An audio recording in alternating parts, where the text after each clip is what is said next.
बातमीपत्रात पुन्हा एकदा स्वागत। सायप्रसचे राष्ट्राध्यक्ष निकोस क्रिस्टोडोलिडेस आज मुंबई दौऱ्याच्या दुसऱ्या दिवशी भारत सायप्रस व्यापार मंचाच्या बैठकीत सहभागी झाले। या बैठकीला मुख्यमंत्री देवेंद्र फडणवीसही उपस्थित होते।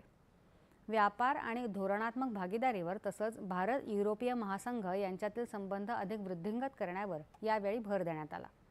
सायप्रस आणि भारतीय उद्योग संघांमध्ये करार करण्यात आले। यात अंतराळ, संरक्षण, व्यापार आणि व्यवसाय सहकार्य या क्षेत्रांचा समावेश आहे।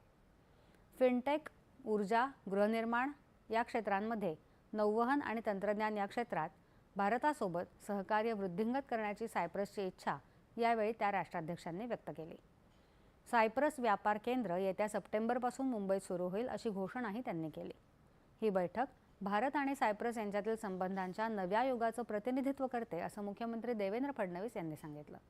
युरोप आणि आशिया दोघांसाठी ही धोरणात्मक भागीदारी महत्त्वपूर्ण असल्याचं त्यांनी अधोरेखित केलं। सायप्रसचे राष्ट्राध्यक्ष निकोस क्रिस्टोडोलिडेस यांच्या उपस्थितीत काल मुंबईत भारत आणि सायप्रस यांच्यातील चित्रपट क्षेत्रामधल्या सहकार्याची घोषणा करण्यात आली आहे। सामाजिक उत्तरदायित्व निधी म्हणजेच CSRच्या माध्यमातून